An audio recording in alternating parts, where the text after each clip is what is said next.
We're fucking live already, dude. Oh, I just went live, just so you know. Okay.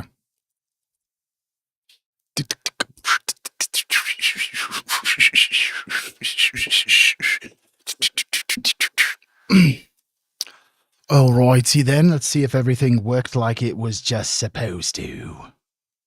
Did it work? Should say that I'm live. My mom is on the live.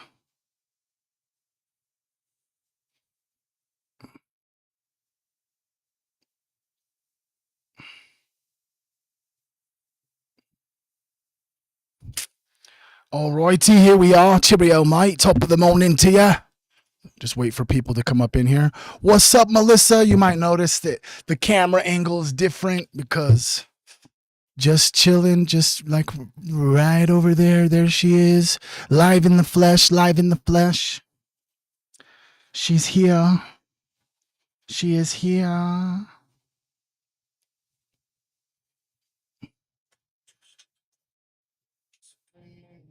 What's up? What's up? What's up?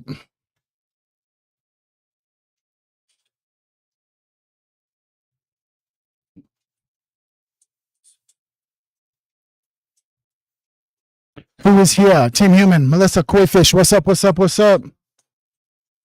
What's up? What's up, dude? What are you guys doing? Sorry, I'm just. You know what it is, bro. You know what it is. You know what it is. We just got to out here just trying to freaking promote the little live, bro. Promote the little live, bro. Promote the little live, bro. Mom's here in the house. Mom's here in the house. What's up, Kevin Davey? What's up, Kevin Davey?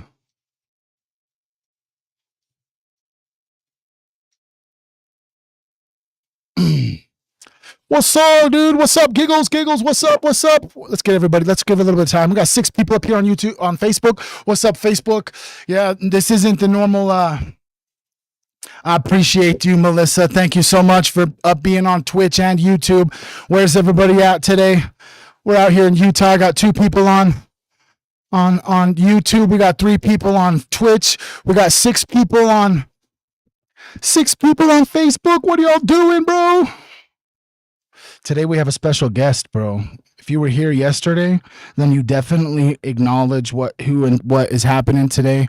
My mom is a abuse survivor of the sexual kind. Specifically, it's all intertwined with the Mormon Church. And ever since I really started like going live and like getting on the internet and diving into the pedophilic satanic elite that are allegedly, and it looks like it's obviously that they're running the country, the world, all of the global economics and governments. So hello from England. What's up, Sarah from England? So ever since I started doing these live streams, my mom has just been like, hey, let me get on the live stream. Let me get on the live stream. Let me get on the live stream. So just a second. So that's what we have her here doing today, actually. She's just over on the chair right over there. I'm just giving her the link to send out and post on her stuff real quick if we wanted to. We probably don't have my screen because it's not like that yet. So give me just 1 second. If you're here, say what's up. Say hello. Don't be shy. We can just start today's stream off just like it always should be and just comment things that you're grateful for so we can start today's energy on a positive note. John the Arbiter's in the house. What's up? I just want y'all to know that I'm truly grateful for you. I'm moving in directions that I didn't know were possible, and they're only possible because of the interactions that I have with you and what it does to my soul, my being, my consciousness. It motivates me. It's just like this I don't know. It almost feels like every single day I'm getting a divine affirmation that what I'm doing is what I should be doing. And if what I should be doing is what I should be doing, then the people that are coming along this journey with me are where they are supposed to be as well.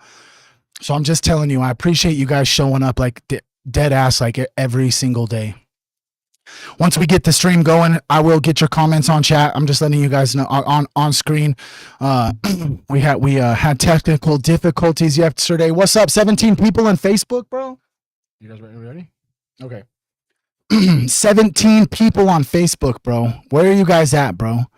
You guys ever seen the movie fucking What's up, Mara? You guys ever seen the movie Step Brothers, bro? It's like prestige worldwide, wide. The first word in entertainment, you know?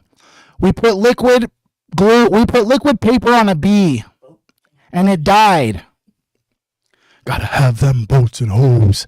Can everybody just who's up in here right now? Let's see. We've got 4 on YouTube. Let's go, YouTube.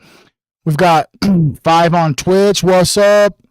We got 13 people on Facebook, bro.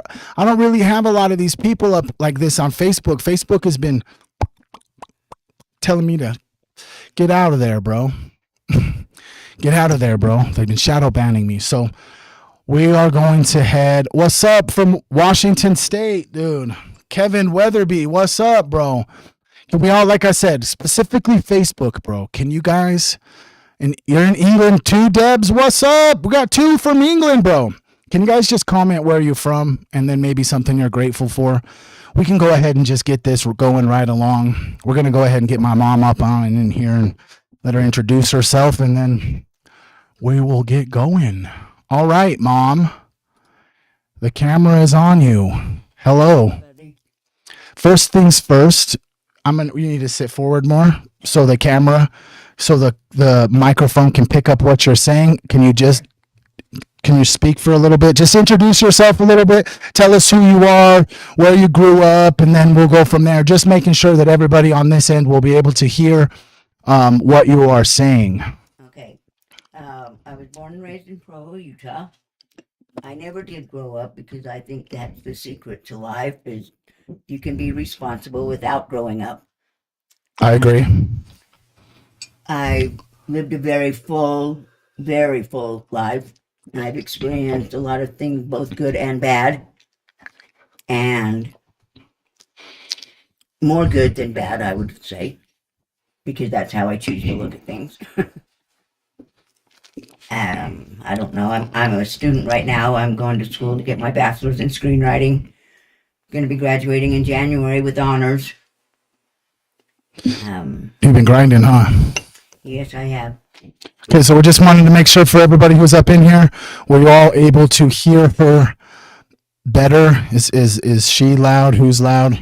Can you just go ahead and I guess let's just go ahead and can you just, while we're making sure that the audio works, how about you just tell us the most embarrassing story that's ever happened?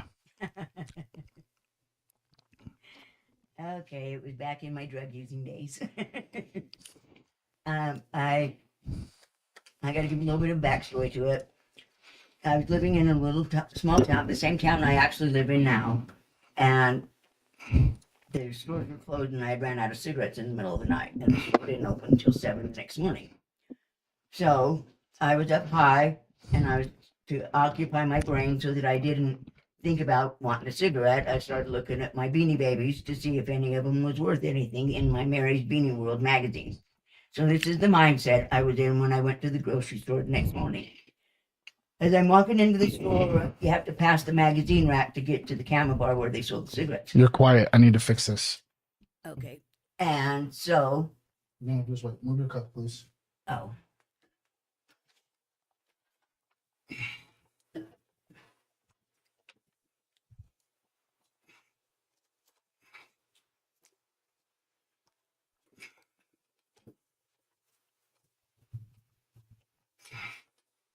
Let's do it this one, actually. Okay. That's better, huh? Is that closer? Yeah. Okay. And so that was the mindset that I was in. I passed the magazine rack and I see a new issue of Mary's Beanie World. Well, the next thing I know, it's an hour and a half later, and I'm on my hands and knees in one of the aisles at the grocery store, turning the magazine page by page. Dang. Can you guys hear her better now? Let me know in the chat. Can you guys hear her better? Let me know if you can hear me. Just trying to do the best I can, dude. Check 1 2. Dang, we got 9 people up on here. on motherfucking YouTube. Let's go. We got fucking 13 people on Facebook, bro. 6 people up over here on Twitch. If you're here, can y'all just comment Team Human up in the chat? They're saying that everything looks and sounds good. Looks like I need to back away from my microphone a little bit. You're a little too loud. I'm a little too loud, I guess, is what they're trying to say. That's usually what they say about me. Okay, so we're just going to go ahead and shrink this a little bit. I'm just trying to get the chat up in here so everybody could see the chat. Everything sounding looking good, bro. What's up, Team Human, bro?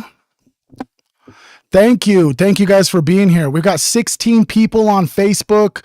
We got 10 people up over here on YouTube. 6 people up on Twitch. I appreciate you guys, honestly, all for being here. Let me just scoot over just a little bit so I'm more centered. All right. So basically what we're here today to do is because my mom is a sexual abuse victim. Mom, a survivor, sorry, not a victim. Mom she can see the chat if she goes onto her YouTube, onto the live stream on your YouTube. Or sorry, go to my YouTube and click on the live stream, turn your volume down, and then just open the live chat so that you'll be able to see the chat as it goes. You won't be able to necessarily see the Twitch chat, all that. She can't necessarily see. Let me see. How would I even do that? You go to the live stream, Mom.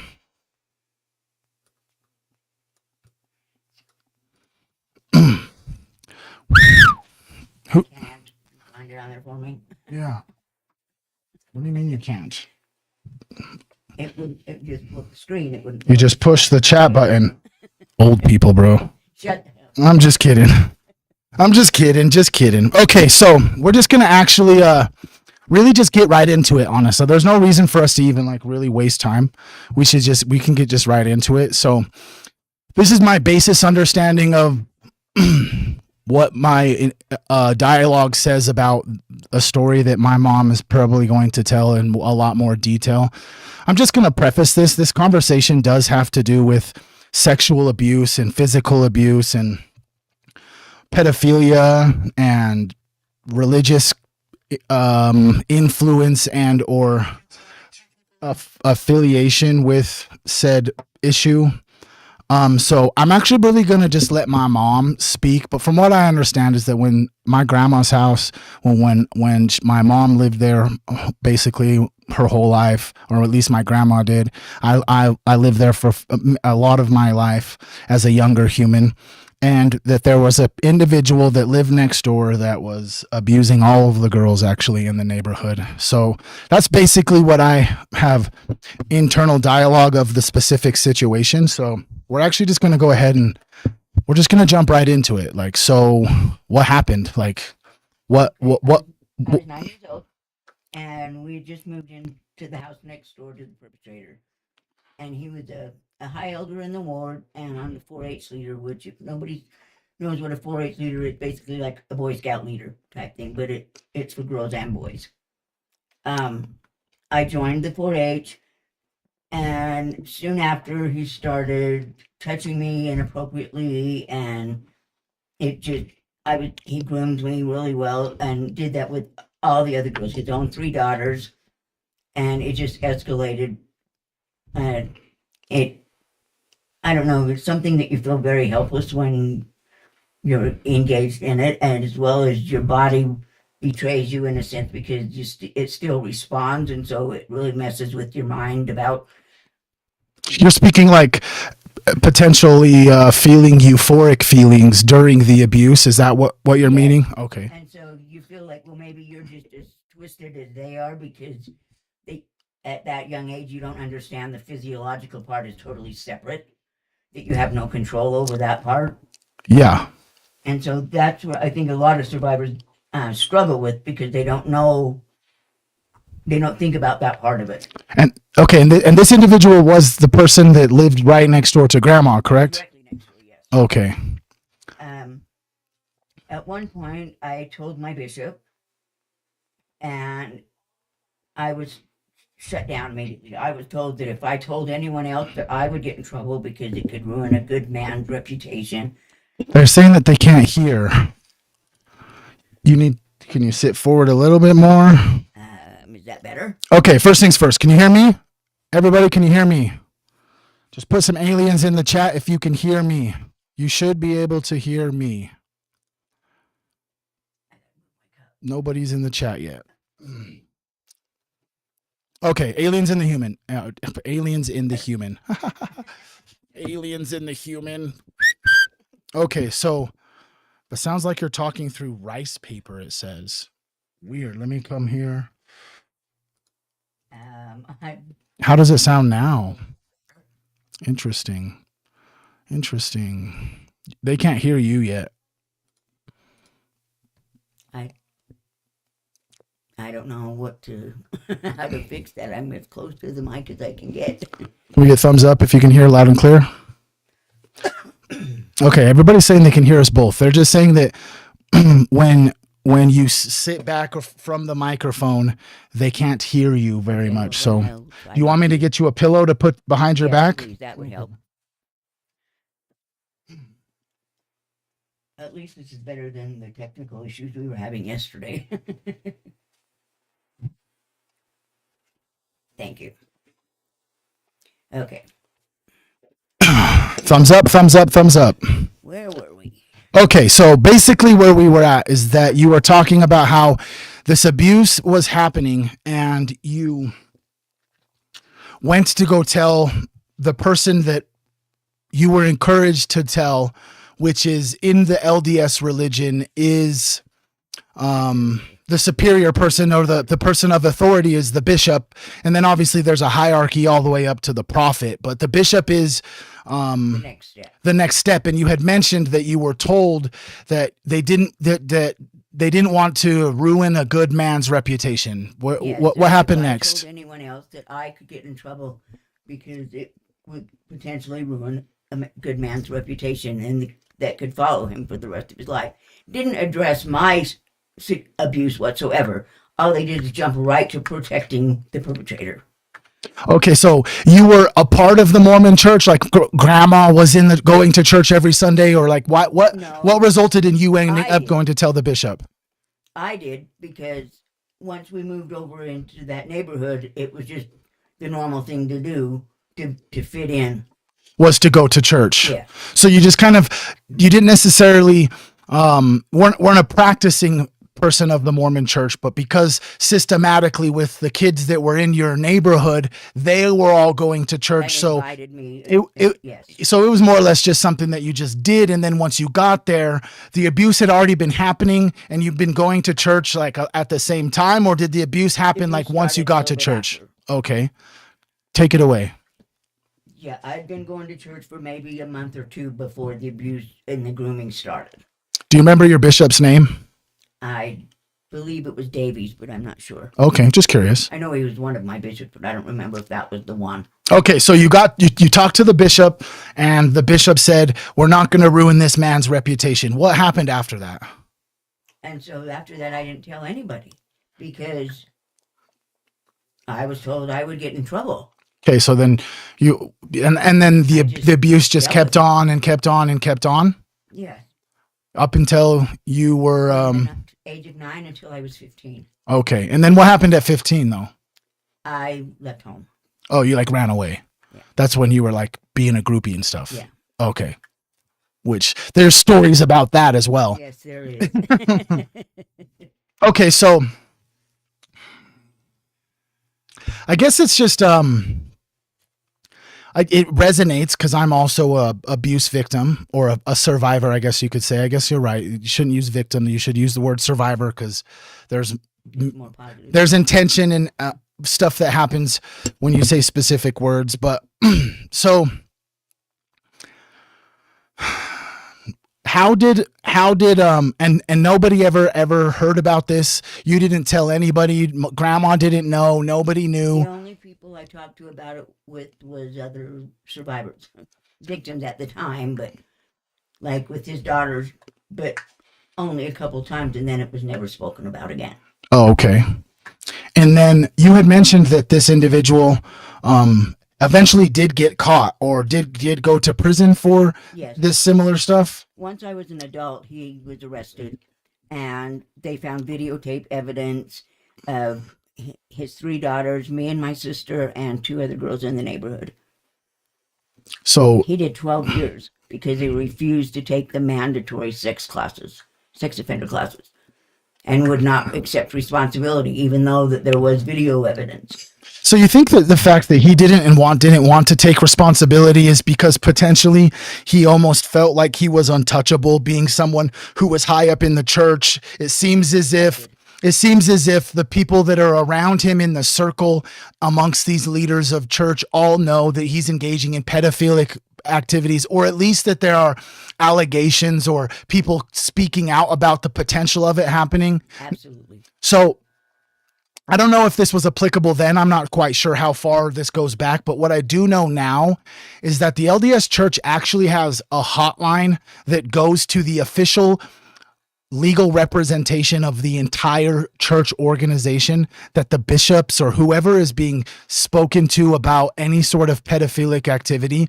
that they're almost actually required, before they even make any decisions or even call the police about the abuse, they're required to call this lawyer, and the lawyer will actually guide them on what to do. Reporting it. Yeah, and most of it actually has to do with on not reporting it. It's, well, let's just keep this hush hush. We'll deal with it internally. You know, we'll have some church classes about pedophilia that he can attend, you know, et cetera, et cetera. But then you also have to think about it, though. Like, not only is the abuse happening up inside the LDS religion, but then what about all of these things that we're coming to find out that Child Protective Services isn't what it's supposed to be either. It's almost as if, like, as a kid, there was lots of Child Protective Services involved in my life in many different aspects. But some of them, now that I'm older and I've like come to see and learn things regarding CPS and missing children and human trafficking and et cetera, et cetera, et cetera, it almost seems as if like there is a part of me that I have to like be grateful that I wasn't trafficked, dude. Like, you know what I'm saying? Like, and then you got to think about it like, damn, as a parent now, like what happens, you know, do you call CPS knowing that they have allegations of trafficking, or do you like, what happens at that point? I guess inevitably what happens in any sort of hostile or uncomfortable situation is the end result is who's willing to use violence first, really, is what it is. That's what all of it is. Right. I mean, well, the police will show up and they're going to tell us that we have to follow the rules. And if we don't follow the rules, it will result in them getting violent with us to make us do it. Just like with Trump and Iran, it's like, oh, we don't want them to have nuclear wars. Well, we are going to use violence to make it happen. So there is a pinnacle at the top of every situation, like at what point violence comes. But it seems as if we have been cultured inside of this society that almost, like you said, protects them. There's like it's like almost like this fraternity of pedophiles that they all know the secret order. They all know everyone's secrets, and as long as they keep everyone's secrets, their secrets will be kept too. You know what I'm saying? Exactly. Okay, so I guess my next question, you ran away at 15. Yes. Partly because of that, but also similar situations were happening inside my home as well. Right. About like what? Grandma put it. And my stepdad. I don't want to get too graphic, but I do remember a story of my grandma taking my mom as a young infant to go see my grandpa in prison and using her insides to smuggle narcotics into the prison. So there's like lots of different layers to this. So when you left at 15, if you were to think about your 15-year-old self, what at that point in your life, like what was did you have a goals, like missions, like a drive, boyfriends, like because this ongoing sexual abuse traumatizes the human in such a way, the majority of their life, I would assume, is the reflection of the internal war that they have inside of themselves that's been going on since the abuse, and how to deal with the abuse and who's in on it and can I be safe, am I not safe? So a lot of them, I as well as myself, I feel like we have exterior behaviors or mannerisms or belief systems that breed specifically from the compartmentalization that happens when you're in traumatic abuse. So at that moment, was running away like really to escape the abuse? Like, what other behaviors do you resonate with, and even now as an adult, that you maybe didn't think obviously about then, but like what were the type of things that you were silently screaming to everyone, I am being hurt, through actions? Does that make sense? Yes. Okay. I do have to say that some of the behaviors that I had masked what I was going through, but there was other ones that were much louder, that if anybody would have been paying attention, it would have overshadowed the ones that were masking it. I got straight A's in school. My mom had made an arrangement with my school that as long as my grades didn't slip, I only went to school a half a day so that I could come home and take care of my younger siblings.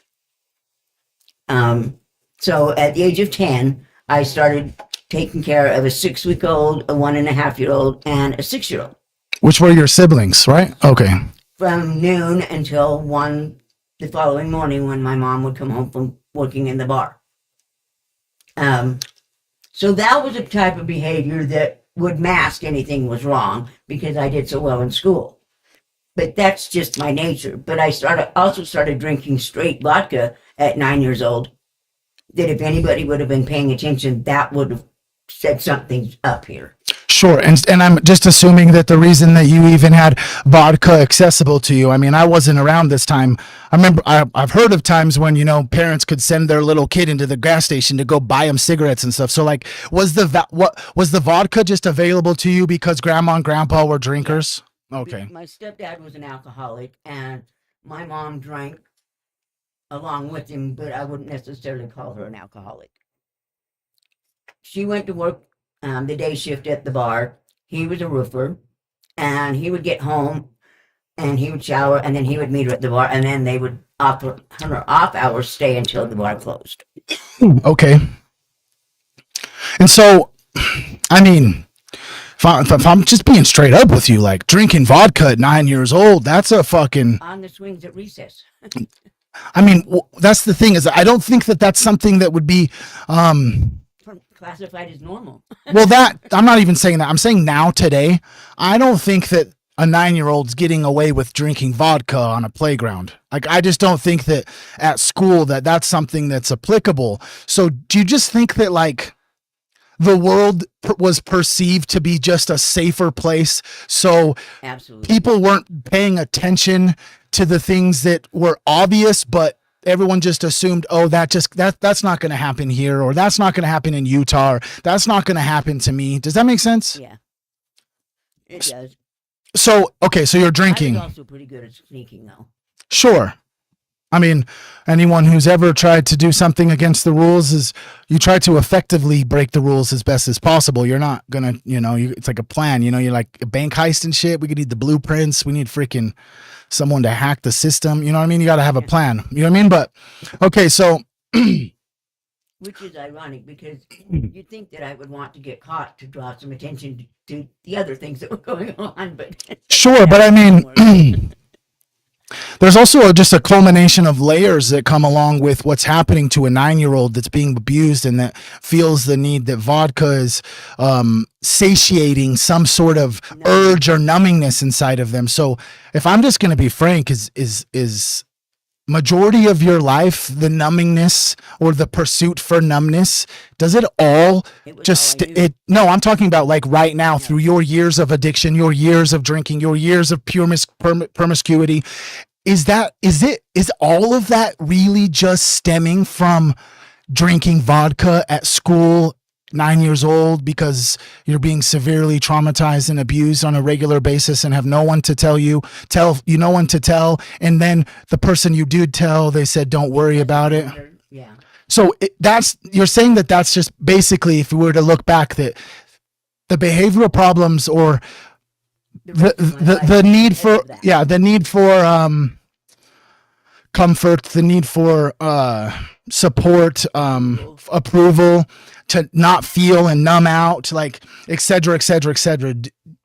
Can we make a connection? Is that like the drinking let's say, because if you never drank then, do you think that you would have ended up having a problem with narcotics or any of the other problems? No, I think that's a direct line. And I also think that it is because of the abuse. But my abuse didn't start then. I was also sexually abused by another teenage couple earlier that my mom had left me with as a babysitter. Now you're saying teenagers in like 16, 17-year-old babysitters? 17 and 19. Okay. A boy and girl. So even then, the pedophiles that abused you, they came to babysit you, and one was an adult and one was a kid. Yeah. Oh, okay. Teenager, yeah. Well, no, one is not a teenager. One is 19, is an adult. 19, Is it 16. right? So that's still pedophilia. So the pedophilic couple showed up to perpetrate the pedophilia. Yeah.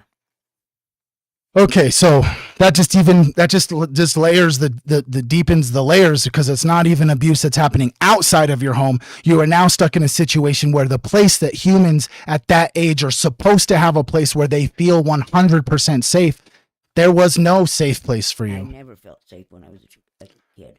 So how did that translate into what your life played out? Like, so at 15, let's just keep on with the story. Okay. I left home because I figured I was safer on the streets than I was at home. Right. And that wasn't safe either. I don't know what you're looking for here. Continue the story. Okay, so then I moved in with my real dad in Vegas. And that went along fine for a while, except for I had a job and he didn't, and I was paying the bills. And For Grandpa? yeah. Okay. And then I came back to Utah. I got a job with a magazine crew and traveled around the country. I hitchhiked all over the place. I was also, right before I left home, I had attempted suicide for the first time. Okay. And I took 3 bottles of 500 each aspirin and was sicker than hell. Right. And so I think that the hitchhiking and a lot of other things, that risky situations I put myself in, I think subconsciously it was another form of suicide for me. Right. Because I was to the point where I didn't see any other way out. So you were, I guess you could say that, we'll just use a reference that someone who is addicted to opiates can never get off. It seems as if there is some energy that happens where they just keep doing a lot because they're miserable, that they just want to go. So in that situation, you're allowing yourself to be put in situations that could be harmful because there is that inner drive that's inside of you, or a voice that's inside telling you that you're not worthy of love, you're a waste of space, you need to just die, you need to get rid of yourself. Everybody would be better off without me. Okay. And up until I was in my late 30s, that's how I felt about myself. And that probably just perpetuated just problems inside and on the outside as well. Yeah. And for my kids as well. Right. So I guess my next question really is,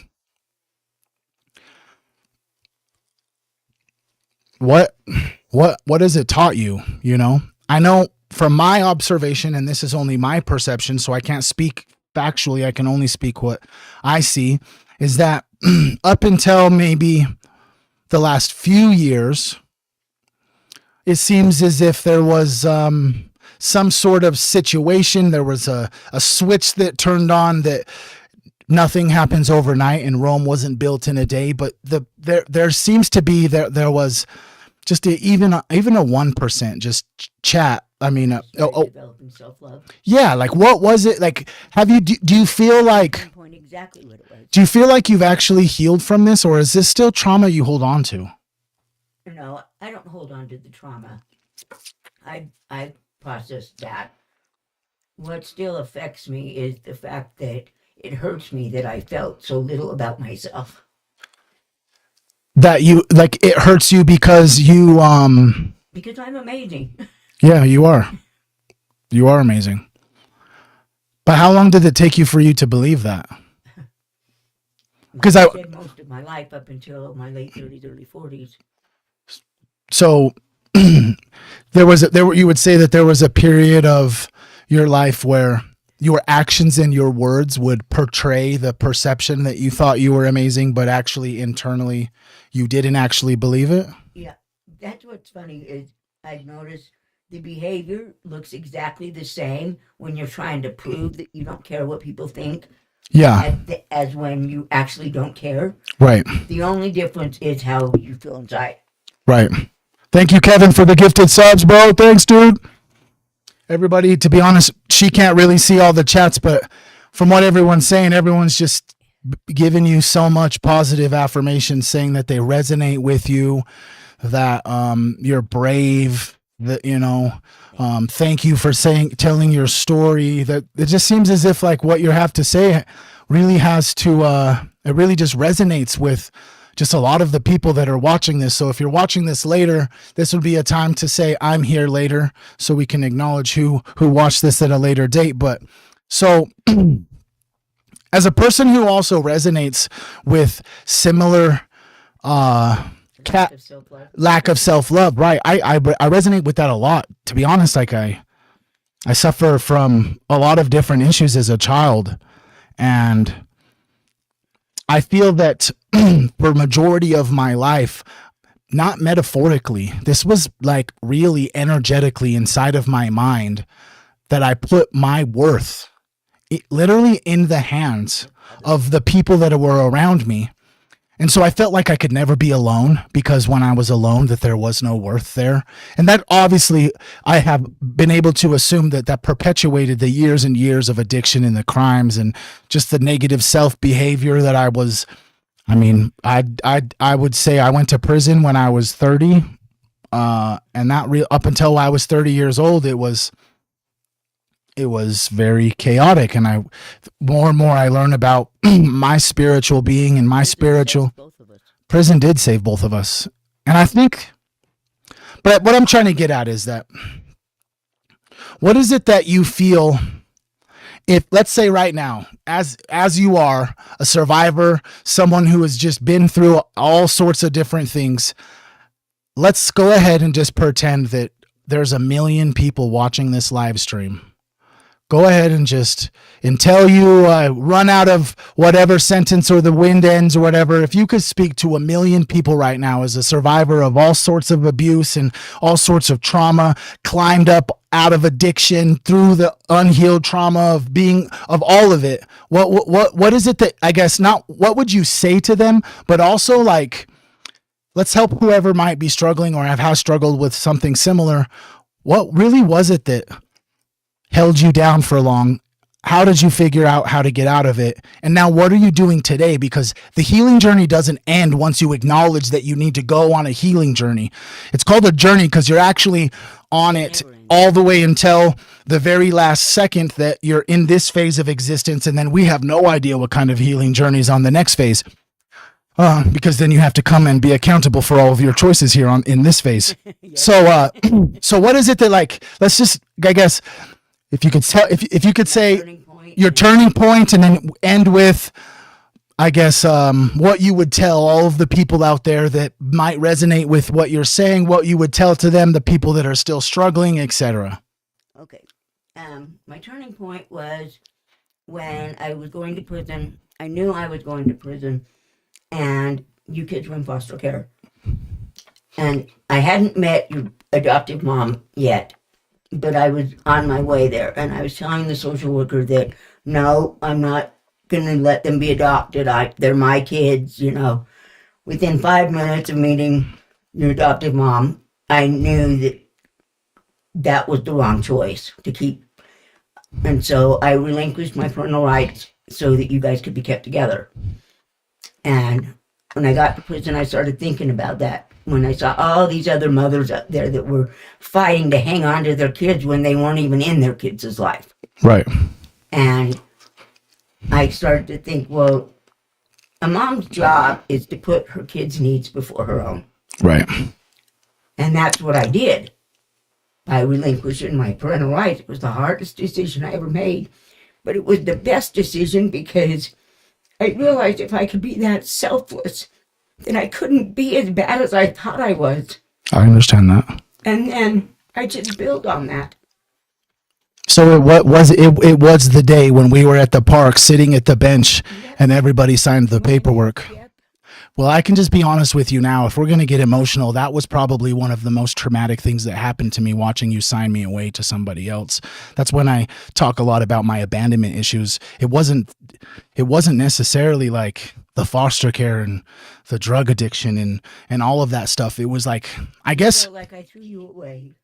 not necessarily that you threw me away. It was the fact that I was present for all of the adults making a decision, that I was being given away, and that I was like watching the negotiations and the contract being signed. And next thing you know, I'm just going to like change my name and stuff, you know? That's how CPS operates, though I didn't agree with that either. But Correct.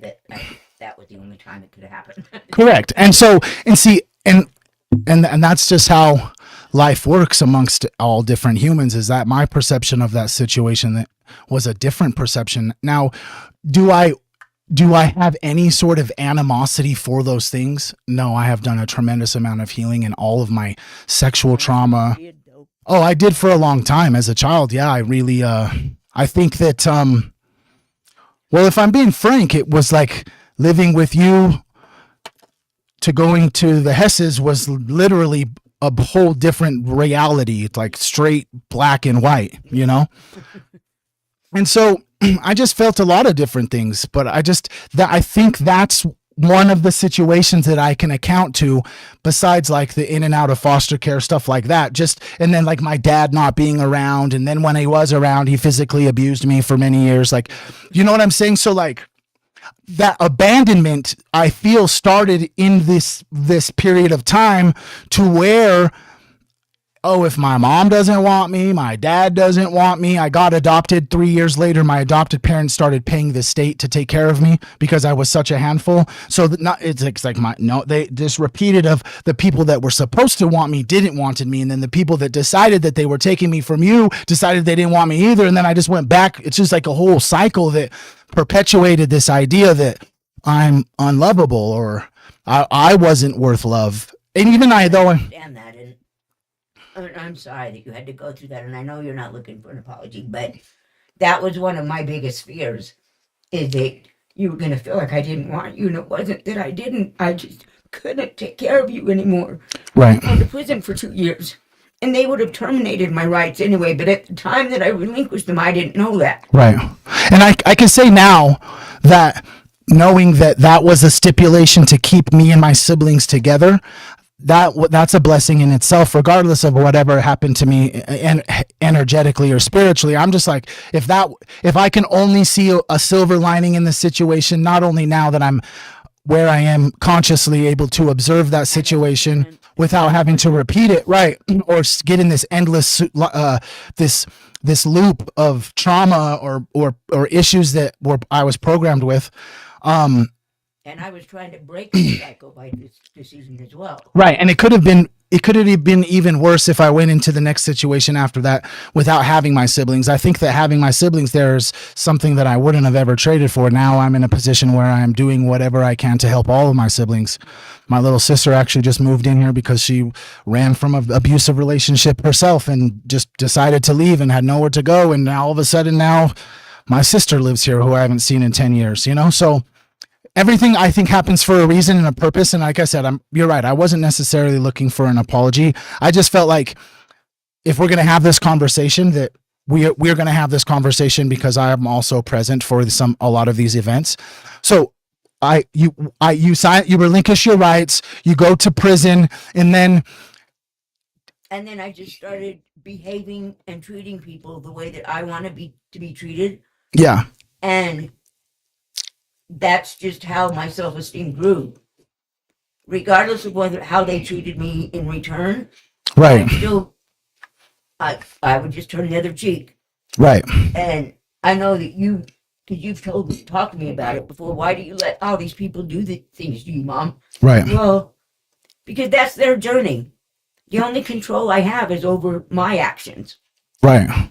And I think that we are on two different spectrums. At least for majority of my life, I was the type of individual that I had real control issues because my life inside felt chaotic and out of control. So I tried to control every aspect on the outside of it. But okay, so, and then you're saying, so that happened 26 years ago, was you relinquished your rights. Here we are 26 later. Was it a long, slow play of all sorts of different events to happen to the healing, or was it like you were it just started to flow? Both, actually.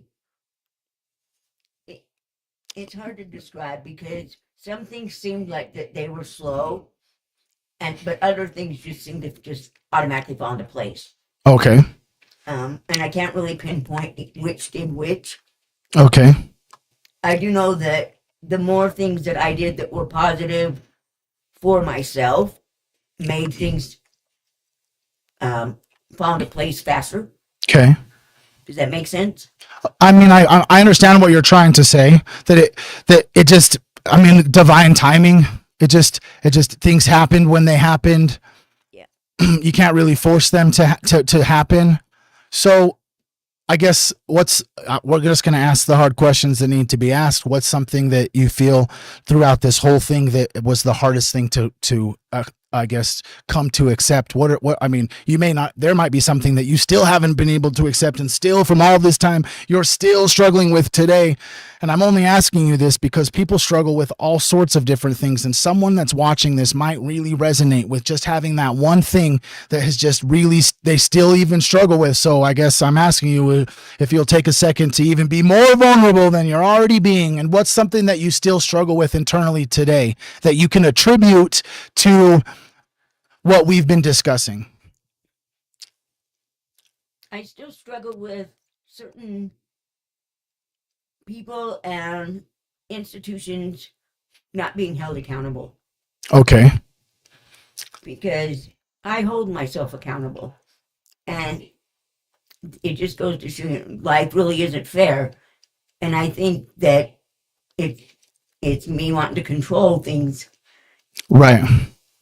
I think that they should be held accountable as well. And I really don't know that they're not, but to my perspective, they're not. I mean, no, they're not. They're actually just like sitting on $500 million yachts, sacrificing our children, and they're eating them. Well, I'm just talking about pedophiles in general, the ones that at the top, there's no accountability. They're eating and consuming our kids and sacrificing them to ball.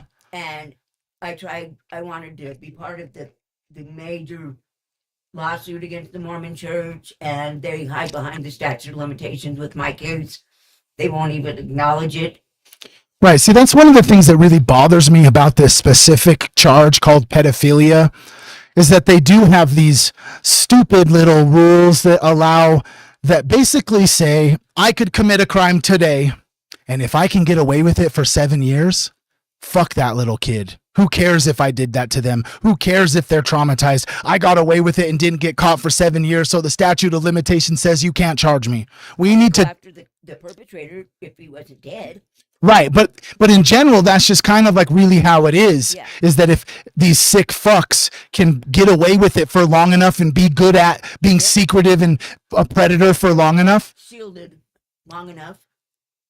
Yeah, and it's shielded long enough, whether it's because they're the president or it's because they are a leader in the church. Yeah. Either both people are being shielded by the institutions around them. Same institution, in my opinion. They're right. Just one giant institution. Yeah, it's the ones that sacrifice our kids to ball. Yeah. So, I guess... How I guess this is a question that probably a lot of us humans have, especially the ones that are like the ones that aren't scared to talk about Epstein, the ones that aren't scared to talk about the trafficking, because if you're not scared about it, to talk about it, that means if you want to talk about it, majority of people like to know what they're talking about when they talk about it. So people do research and look into things, and the system. The only way to take away their power is to keep talking about it. Right, but the system seems to be in a position where if you talk too much, you get Charlie Kirked. So what can we do as humans to?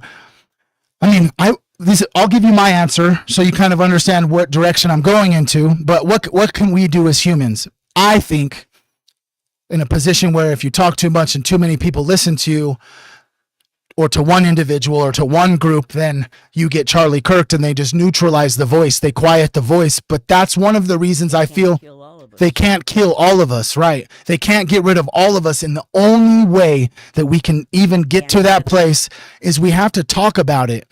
There's so many humans on planet Earth right now that are abuse victims of traumatic sexual abuse that have never told anyone because of how they feel about themselves or the situation. There's probably a culmination of fear, shame, all of it. So the fact that people that are survivors are now getting to the point where more and more survivors are coming out, not just Epstein survivors, but just survivors of heroin addiction coming, because you're not supposed to make it out of that either. You know what I'm saying? And I'm both. You know what I mean? So like I do my best to just talk about how I was able to overcome the traumatic experience of being a victim. Personal healing.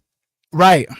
It does actually tremendously help with my personal healing. I tell all of the people that follow me all the time that they're part of my journey. Like me even just speaking my thoughts and my feelings and how I see things and them engaging with me really is just like fully ingrained into my journey. So like what besides telling your story can we do that I wanted to get across is if you don't feel any other place is safe, you're safe here with us. We talk about it. Just keep talking about it. Don't stop talking about it. Do you feel it's because a lot of the people who have been in those situations, they automatically categorize themselves that nobody will understand what I went through? Believe them, or they've been shamed by themselves and others to the point that they feel like it won't matter. Okay. Every voice matters. Right. Every voice does matter. Right. I agree. I agree 100%. Let's see here. You are not alone. You are not alone. So let me just go ahead and grab this real quick. Since I've been doing this whole little freaking YouTube thing and just like been doing content. What's your YouTube again? Pink Survivor, I believe. I'm gonna drop her. She started a YouTube, bro. That is strictly about surviving. She started a YouTube. Where is it at? You can send it to me, the link to it, so I can put it in the chat. So if people wanted to just go over to Pink's, well, that's her name. Her name is Pink, or her alias. Her real name is Lisa. But yeah, she's really just wanting to do, one of the reasons she's on here is because she wanted to get her story out. She's been trying her best to start this very long and simple but complex, complicated, but enjoyable thing called creating content on the internet. And I've tried my best to help explain it to her. So she has her own little YouTube channel. My age is coming through again. Get me back to my channel. I can never figure out how to go back on my iPhone on YouTube. Yes, we just barely got her hooked up with the fucking iPhone. She didn't even have an iPhone. What's up with that iPhone gang, bro? Who's got iPhones? Where's your messenger at? Okay, all you got to do is go to Messenger and copy or paste it. I copied the link already. Can I just tell all of you guys I appreciate you? For one, I also just want to tell you, Mom, I love you. I know life has been difficult and life has been beautiful. I love you, and there's lots of conversations about all of the things that we could talk about that's happened amongst our lives, and I just want to say it now to you and in front of everybody that I have no ill will or hold anything that happened in my childhood or anything I was subjected to, that I have healed through pretty much all of it. And I think I still have issues about my dad and stuff, but I just did it, you know what I'm saying? I just healed through all of it. And I want to tell you that anything that you could have any sort of negative self-talk or resentment against yourself about anything that you as a mom subjected me to as a child. I want you to know that I am not affected by those things anymore. And hopefully by me saying that can give you a peace of mind that I've healed through my journey. Just like you said about not wanting to control other individuals because everybody's journey is different. My journey has been different as well. I feel blessed. I feel grateful that I'm even here able to even have these conversations. Cause like I said, I was a very bad opiate addict as well. And most people don't really make it out alive, you know? And so I've grown, I've healed, and I don't even really allow my mind to get stuck in those loops anymore. Like I don't familiarize them with, I guess you could say, real events. It's just data to me, if that makes sense. Especially because throughout my life, there's so many different books that have my name on it and tell a different story about a different character. You know what I'm saying? Same here. And I finally got to the person I am today, and now I just read the information like information. It no longer has tentacles inside of me, you know? I guess only thing Look at it objectively instead of right. Objectively, instead of allowing me to be consumed by it or allowing that voice to come back and even just speak a little bit, you know? But not everybody ever even gets to that point. So like, to the people that are going through it, the ones that are struggling, the ones that they don't even know how or why the fuck they got out of their bed. You have to feel like you have to hide behind a username and not your true identity. Reach out and talk to someone. Do you think that social media has perpetuated that? Very much. The facade of who you actually are? But so use it to your advantage instead of against you. I can agree with that. So is there any last dying wishes, anything else that you want to get off of your chest? Like I said, I did, let me come up over here actually. You guys won't be able to see it, but I've written a screenplay for a feature film about this very situation with my neighbor and everything. That my goal is to get that on the big screen. yeah. So tell them a little bit give them us a little bit more context of what you mean that you wrote a screenplay. Like give them a little bit of context about that. I'm going to school at LA Film School right now. Online, right? Yes. Yeah. My bachelor's in screenwriting. I'll graduate in January. I want to write both feature films and television. They say that you have to pick one or the other, but I've always been the exception. So, Right. But I've written a screenplay called The Girl They Didn't See. And it describes everything about the abuse without going into graphic detail, but it's from a different perspective than what most abuse stories are. Okay. And that's why it's doing so well, and that's why I caught the attention of a couple of producers that are really actually excited about it. And yeah. So it's very likely that you guys might see it in the theaters or streaming someday. Hell yeah, that's super dope. Everyone's telling you how. I didn't even change the names of anybody in the movie as I do in real life. Right. Everybody's going to be here by their name. Hell yeah. Tell them about the Aleister Crowley one. Okay, it's called The Beast Reborn. It's a fictional story about he's the same age. He's like in his 20s, 25 or so in LA this year, 2026. He can't die. And he's looking for an ancient artifact that if it falls into the wrong hands, which is why he wants to get it, it will change reality as we know it. Okay. Totally wipe out this reality, and if somebody in power gets a hold of it, we're fucked. Oh, so like maybe the Ark of the Covenant? Maybe, could be. Okay. What about? I didn't even correlate those together until you just said that. So supposedly that's what the Ark of the Covenant is. Be totally fictional, but it Right. might not end up being. Yeah. All right, guys. Thank you guys for being here. We've been going for 1 hour. Everybody, to be honest with you, they're asking you what are the two names of the screenplays. The Girl They Didn't See, and The Beast Reborn. The Girl That They Didn't See and Beast Reborn. Hell yeah. All righty. Everybody's pretty much, we've got quite a bit of people up in here. If you keep wondering why I'm doing heart hands, Oh, I knew if I one. put heart hands up, they just like, let's go up. Yeah. All right, so we had 9 people up on here on YouTube. We got 14 up over here on Twitch. We got 5 over here on Facebook. We love you guys. Everybody's in here has just been basically saying they sub to your channel. Yes, thanks, guys, for You're listening. you're fucking amazing. You're a badass bitch. I know this. but Just thanks. fucking glock it. They said everyone's just talking about how fucking you deserve to be here. Her name is Pink. I just actually dropped. You can watch the whole live stream later if you wanted to catch everything up. I did drop her YouTube channel up further up in the chat. She's been, I'm going to post this live stream in my channel too, so yeah, she's going to post the live stream in her channel. How would you do that? download it. Oh, download it. Okay, that works too. Hell yeah. I'm not totally tech stupid. Yeah, okay.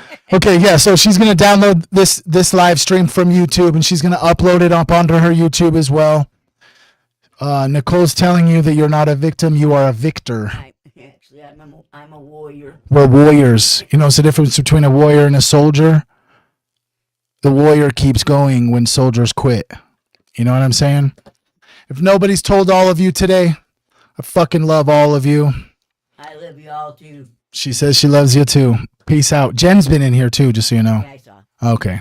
I love you guys.